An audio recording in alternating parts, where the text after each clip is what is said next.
ये book I believe NEET aspirant की life इस बुक के बिना नहीं चल सकती। This is your NCERT. कहा जाता है कि एनसीईआरटी के बिना नीट का एग्जाम क्लियर नहीं हो सकता, which is very true. NCERT के बिना नीट बायोलॉजी तो क्लियर नहीं हो सकती है, बट इसको पढ़ने का करेक्ट वे क्या है, किस तरीके से हम इसको मैक्सिमम अच्छे तरीके से लर्न कर सकते हैं और मेमोराइज भी कर सकते हैं। देखिए मैं आपको इसको समझाती हूँ चाय के साथ। चाय सबने पी है, most of you would be चाय लवर्स। ठंड में तो वैसे ही बहुत मजा आता है, हम चाय में अदरक, दालचीनी, इलायची, लौंग ये सब डालना प्रेफर करते हैं। लेकिन अगर इमेजिन करिए बेटा, आप फॉर एग्जाम्पल मेरे सामने 5 स्टूडेंट्स हैं, मैं 5 स्टूडेंट्स को सेम इंग्रेडिएंट्स दूं, पानी दूं, दूध दूं, चाय पत्ती दूं, अदरक दूं और इलायची दूं, 5 को मैंने सेम क्वांटिटी में सब कुछ दिया, सबको बोला यार चाय बनाओ, क्या 5 लोगों की चाय एक साथ बनेगी? क्या 5 लोगों की चाय एक तरीके की बनेगी? बिल्कुल नहीं। हर एक की चाय का एक अलग फ्लेवर होगा, एक अलग टेस्ट होगा। सेम वे आज के टाइम पर नीट एस्पिरेंट्स टोटल 17 लाख है, सबके पास ये एक ही बुक है, लेकिन सब लोग इसमें से कुछ अलग चीज गेन करते हैं व्हेन दे रीड इट। सब लोगों के मार्क्स उतने नहीं आते जितने एक्सपेक्टेड होते हैं, जबकि पेपर सारा इसमें आता है। दैट मीन्स कहीं ना कहीं हमारी स्ट्रैटेजी, हमारे पढ़ने में कोई ना कोई मिस्टेक है, कोई ना कोई गैप है, जिसकी वजह से हम वो क्वेश्चन सॉल्व नहीं कर पा रहे। तो आज उन्हीं की बात करेंगे, ठीक है। सबसे पहला सवाल, क्या एनसीईआरटी सफिशिएंट है? देखिए बेटा, एनसीईआरटी इज लाइक चाय पत्ती फॉर चाय। जब तक यार बिना चाय पत्ती के चाय नहीं बन सकती।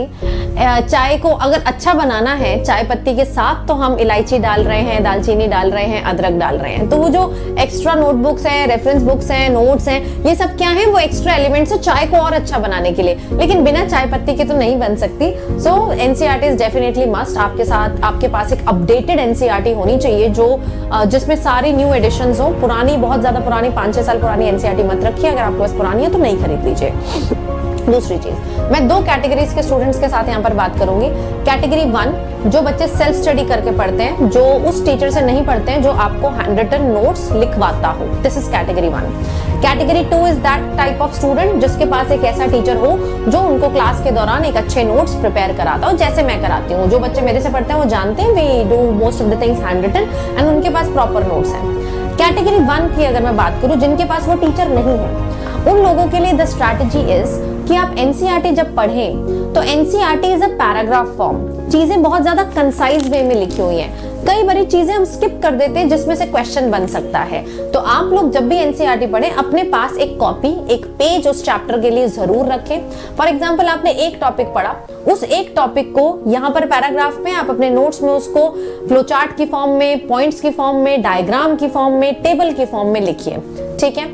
कैटेगरी नंबर 2 के स्टूडेंट्स जिनके पास ऑलरेडी वो नोट्स हैं जो उनके टीचर बनवाते हैं, जैसे मैं बनवाती हूँ, तो आप पहले एनसीईआरटी नहीं पढ़ेंगे। सबसे पहले आप टीचर की क्लास लगाइए, आपने नोट्स बनाए होंगे, नोट्स की रीडिंग लीजिए बनाने के बाद, देन आप एनसीईआरटी पे आइए। ये मैं 100% कह सकती हूँ अपने एक्सपीरियंस के साथ। मेरे बच्चे भी जरूर बताएंगे मुझे कमेंट्स में कि जब वो नोट्स पढ़ने के बाद एनसीईआरटी पढ़ते हैं तो दे फील यार मुझे सब कुछ क्लियरली अंडरस्टैंड हो रहा है। नोट्स आपको, आपके टीचर के अच्छे नोट्स आपको हेल्प करते हैं एनसीईआरटी को अच्छे से समझने में, उसको डिकोड करने में, राइट। फर्स्ट पॉइंट क्लियर कि आपको अल्टीमेटली पैराग्राफ फॉर्म में नहीं याद रहेगा, आपको नोट्स बनाने पड़ेंगे खुद से। अगर आप कैटेगरी 1 के हैं या फिर आपके पास ऑलरेडी प्री रिटन नोट्स हैं, आप कैटेगरी 2 के हैं, लेकिन फिर भी आपको एनसीईआरटी उसके बाद पढ़नी है। सेकंड चीज, जब भी एनसीईआरटी पढ़े please please do not over highlight it. ऐसा नहीं होना चाहिए एक चैप्टर, एक पैराग्राफ पिंक कलर का है, अगली 10 लाइनें येलो कलर की हैं, अगली लाइनें ग्रीन कलर की हैं। Don't do this. इतनी बुरी हालत मत बनाओ एनसीईआरटी की, नई एनसीईआरटी खरीदनी पड़े। आपके पास एक एनसीईआरटी है, साफ सुथरा रखिए। अंडरलाइन या हाईलाइट सिर्फ वो चीजें होनी चाहिए जो याद रखनी है। अब याद तो यार सब कुछ रखना है, तो मैं हमेशा कोशिश करती हूँ जहां पर फिगर्स हैं कि मान लो मेमोरी लोब्स दिए हुए हैं, टेस्टिकुलर लोब्यूल्स दिए हुए हैं, वो नंबर आपको हाईलाइट करना है। या फिर कहीं आपकी एब्रीवेशंस है, IUCN है, ICSI है, ICBN, ये सारी एब्रीवेशंस आप अंडरलाइन कीजिए। कहीं ईयर दिया हुआ है कि यार RCH प्रोग्राम 1951 में, तो RCH और 1951 को अंडरलाइन कर लिया। बस उतनी चीजें साफ रखो, क्योंकि एक बारी एनसीईआरटी नहीं पढ़ोगे अपनी पूरी जर्नी में, आप बहुत बारी एनसीईआरटी पढ़ेंगे, right guys. Then third point, क्या एनसीईआरटी में सिर्फ मुझे टेक्स्ट पढ़ना है? नहीं बेटा, एनसीईआरटी में सिर्फ आपको टेक्स्ट नहीं पढ़ना है। आपके पास डायग्राम्स है, आपके पास साइंटिस्ट का फोटो है, उसके नीचे की डिस्क्रिप्शन है, टेबल दिया हुआ है, उसके नीचे की डिस्क्रिप्शन है, टेबल के अंदर का कंटेंट है। यानी कि पेज 1 से लेकर whatever is written till the end page. In fact, in the subjective questions जो हम skip कर देते हैं, NCERT में बेटा subjective questions भी होते हैं जो boards के लिए होते हैं. You have to read, चाहे आप नीट एस्पिरेंट, आप एक बार इन क्वेश्चन को जरूर देखो कि क्या आप उसके बारे में सोच पा रहे हो कि नहीं सोच पा रहे हो. कई बार MCQ उसमें से भी बन के आ सकता है. Also, the summary of NCERT to be paid attention. आराम से आप चैप्टर कंप्लीट करने के बाद उसकी समरी भी जरूर पढ़ेंगे. Also read NCERT from examiner point of view. कि आप NCERT को लर्न करने के लिए मत पढ़िए. आप ऐसे समझिए जैसे आपको क्वेश्चन बनाना है उसमें से. देन जैसे आपने मान लो 2-3 लाइनें पढ़ी, आप सोचिए यार क्या मैं इसका क्वेश्चन बना सकती हूँ, इस पे क्वेश्चन किस तरीके से पूछा जा सकता है. जैसे मैं आपको एग्जांपल देती हूँ, पेज नंबर 61 पे है, रिप्रोडक्टिव हेल्थ की एक लाइन है. Oral administration of small doses of either progesterone or progesterone estrogen combination is used as a contraceptive method used by the female. You can make a question.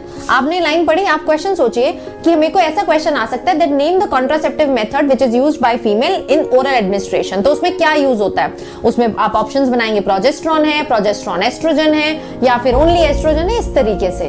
तो आपको जब पढ़ना है, जब आप सेकंड थर्ड रीडिंग लेंगे, first reading में ये सब नहीं करना. फर्स्ट रीडिंग में तो just notes followed by NCERT और नोट्स फॉलोड बाय और NCERT followed by your own notes, category 1 and 2.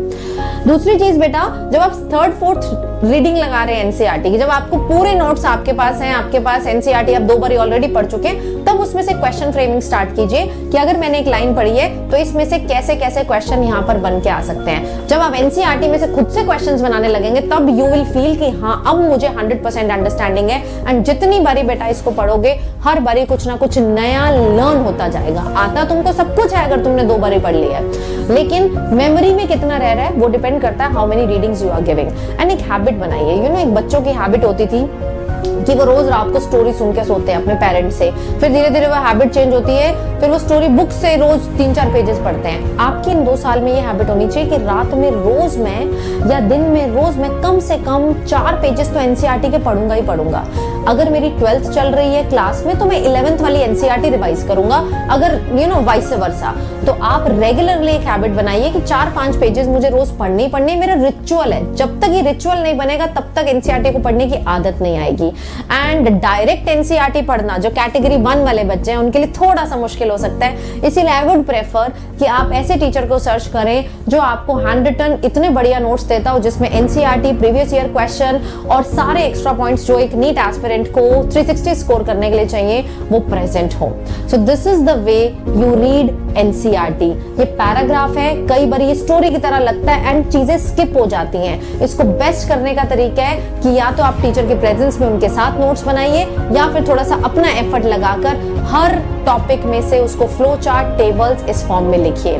तो NCERT के बिना नीट क्रैक नहीं हो सकता, बट सिर्फ NCERT को रीड करने से भी आप डिजायर्ड रिजल्ट नहीं ले पाएंगे. आई होप ये वीडियो हेल्प किया होगा.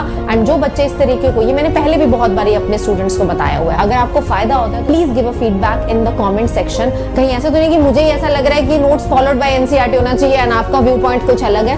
Do mention it in comment section. अपना ऑनेस्ट ओपिनियन बताइए. I would be happy to see that.